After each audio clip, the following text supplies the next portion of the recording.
Salve amici, benvenuti sul mio canale. In questo video vedremo come passare il tempo in barca quando ci sono giornate come queste con 40 nodi, mare agitato, vento forte e non si può uscire. Come si passa il tempo in barca? Cosa si fa?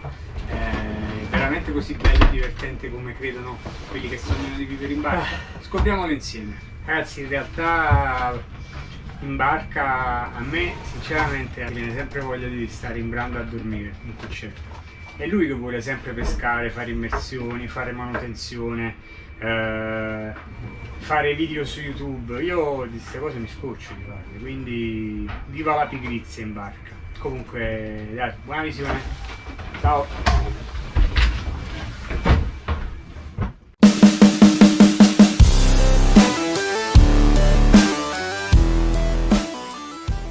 Amici, non ascoltate il mio alter ego pigro, purtroppo è vero, in barca viene sempre voglia di dormire, di stare in amaca o in pozzetto a sonnecchiare. In realtà a bordo c'è sempre tanto da fare.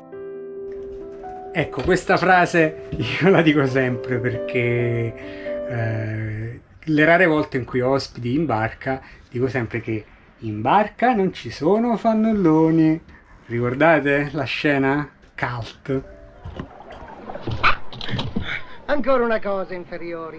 In barca non ci sono fannulloni, eh?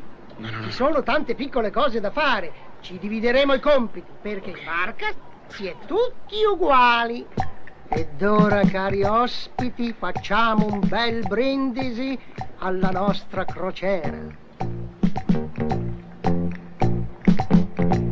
È vero amici, le cose da fare in barca ci sono e sono anche tante. Però io lo ammetto, sono uno di quelli pigri, preferisco stare in pozzetto a sonnecchiare o a essere cullato dolcemente dall'amaca. Però c'è anche da dire un'altra cosa, d'estate è bellissimo vivere in barca, c'è tanto da fare, ci si diverte, si pesca, si fanno immersioni, si fanno i bagni, però ci sono dei periodi, soprattutto quelli invernali, dove il tempo veramente non passa mai e sono quelli momenti in cui a volte pensi che non valga la pena vivere in barca. Però come si fa a passare il tempo?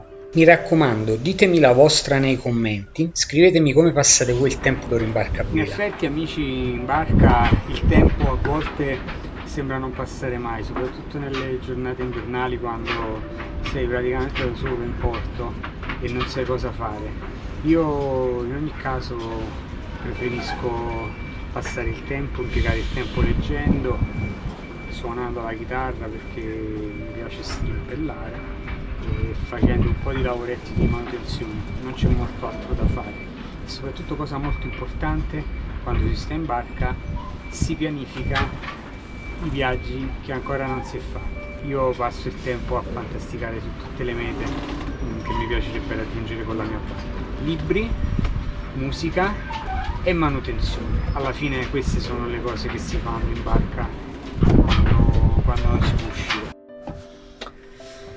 Sempre per la serie come passare il tempo in barca, una cosa che secondo me non deve mai mancare in nessuna barca sono i libri da leggere.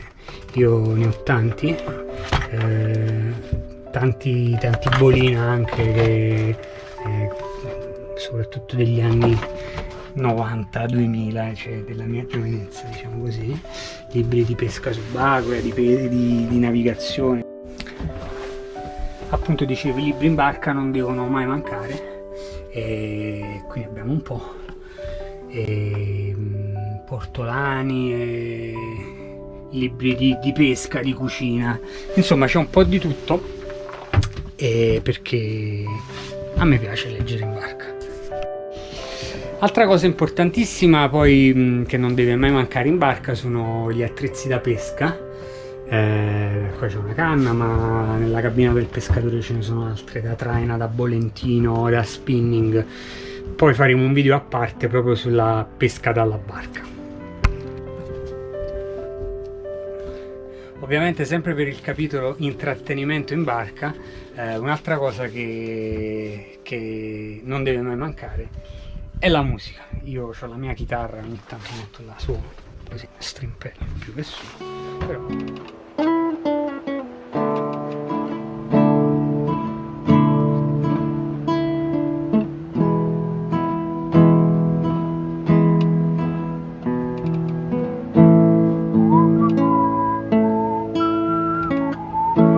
Vabbè ragazzi, vi risparmio io che canto perché sono davvero stonatissimo.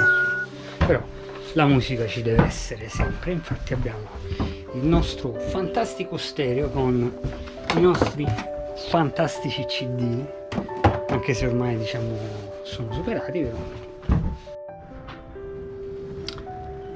Poi un'altra cosa molto importante da tenere sempre presente è questa: avere sempre un diario di bordo. In questo caso ce n'ho più di uno dove annoto i miei pensieri, impressioni, vabbè, le mie paranoie, e un altro dove invece annoto tutto quello che ha a che fare con la manutenzione, ore del motore, sostituzioni di parti, eccetera. Quindi sempre importante avere un bel diario di bordo.